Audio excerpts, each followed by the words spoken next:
Bismillahirrahmanirrahim. Assalamualaikum warahmatullahi wabarakatuh.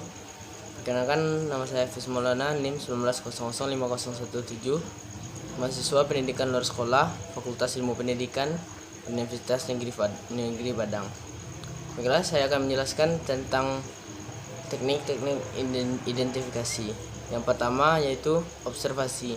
Observasi adalah suatu aktivitas yang dilakukan guna mengetahui sesuatu dari sebuah fenomena yang berdasarkan pengetahuan serta gagasan. Tujuannya yaitu untuk memperoleh informasi-informasi yang terkait dengan suatu fenomena atau peristiwa yang telah terjadi atau sedang terjadi di lingkungan. Cara observasi yang efektif adalah melengkapi dengan pedoman observasi atau pedoman pengamatan seperti format atau belangko pengamatan. Format yang disusun berisi item-item tentang kejadian atau tingkah laku yang digambarkan akan terjadi. Setelah itu, peneliti sebagai seorang pengamat tinggal memberi tanda checklist pada kolom yang dikehendaki pada format tersebut. Orang yang melakukan pengamatan disebut pengamat. Adapun kelebihan dari observasi, dapat mencatat hal-hal, perilaku, pertumbuhan, dan sebagainya pada waktu kejadian itu berlangsung atau sewaktu perilaku itu terjadi. Dapat memperoleh data dari subjek secara langsung, baik yang dapat berkomunikasi secara verbal ataupun tidak verbal. Kekurangan observasi, pertama, diperlukan waktu yang lama. Yang kedua, pengamatan terhadap suatu fenomena yang berlangsung lama tidak dapat dilakukan secara langsung. Tiga, adanya kegiatan-kegiatan yang tidak mungkin diamati.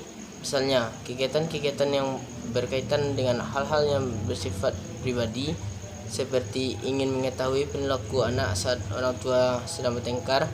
Kita tidak mungkin melakukan pengamatan langsung terhadap konflik keluarga tersebut karena kurang jelas.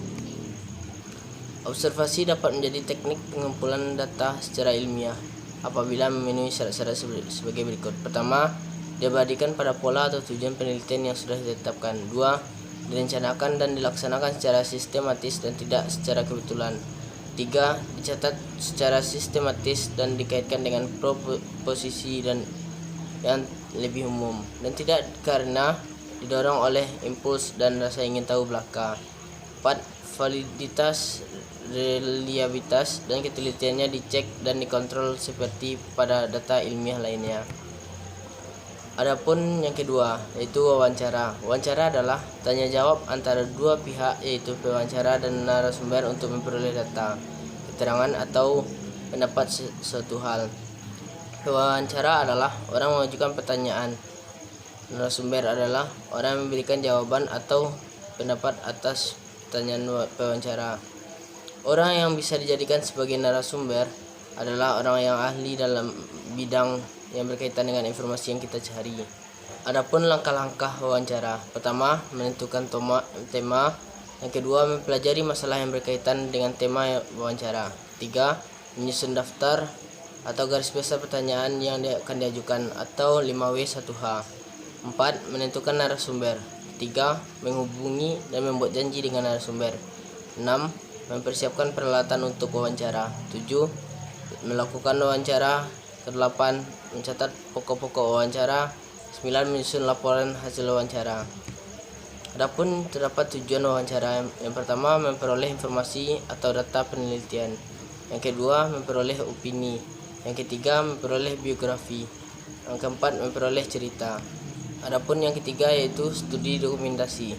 Studi dokumentasi adalah teknik pengumpulan data yang tidak langsung ditunjukkan kepada subjek penelitian. Dokumen dapat dibedakan menjadi: pertama, dokumen primer, dan kedua, sekunder. Dokumen primer ditulis oleh seorang yang langsung mengalami suatu peristiwa, contohnya autobiografi. Adapun dokumen sekunder, dokumen yang dihasilkan dari peristiwa yang dilaporkan oleh orang yang mengalaminya dan ditulis oleh orang lain, contohnya biografi.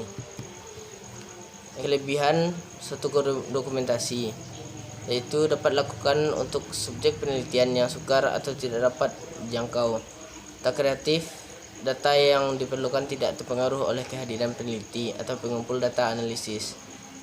Menjangkau jauh ke masa lalu, besar sampel, memungkinkan untuk mengambil sampel yang lebih besar karena biaya yang diperlukan relatif kecil. Adapun kekurangan studi dokumentasi: pertama, bias, seperti cerita yang berlebihan atau ada fakta yang disembunyikan tersedia secara selektif.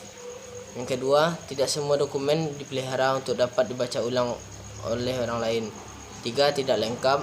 Keempat, format yang tidak baku. Format tulisan dapat bermacam-macam sehingga bisa mempersulit pengumpulan data. Adapun yang keempat yaitu angket. Angket atau kuesioner adalah sebuah cara atau teknik yang digunakan seorang peneliti untuk mengumpulkan data dengan menyebarkan sejumlah kertas yang berisi pertanyaan-pertanyaan yang harus dijawab oleh para responden. Dari jawaban responden tersebut, peneliti dapat memperoleh data-data seperti pendapat dan sikap responden terhadap masalah yang sedang diteliti. Langkah-langkah penyusunan kuesioner: yang pertama yaitu merumuskan tujuan akan dicapai dengan kuesioner. Yang kedua, mengidentifikasikan variabel yang akan dijadikan sasaran kuesioner. Yang ketiga, menyebarkan setiap variabel menjadi subvariabel yang lebih spesifik dan tunggal. Yang keempat, menentukan jenis data yang akan dikumpulkan sekaligus untuk menentukan teknik analisisnya. Kelebihan kuesioner: pertama, tidak memerlukan kehadiran peneliti. Yang kedua, dapat dibagi secara bersama-sama kepada seluruh responden. Yang ketiga, waktunya fleksibel, bergantung waktu senggang responden. Yang keempat, dapat dibuat anonim tanpa nama sehingga responden tidak malu ketika menjawab pertanyaan. Yang kelima, pertanyaan dapat disandarkan. Baiklah, itulah yang bisa saya sampaikan. Wabillahi taufiq hidayah. Assalamualaikum warahmatullahi wabarakatuh.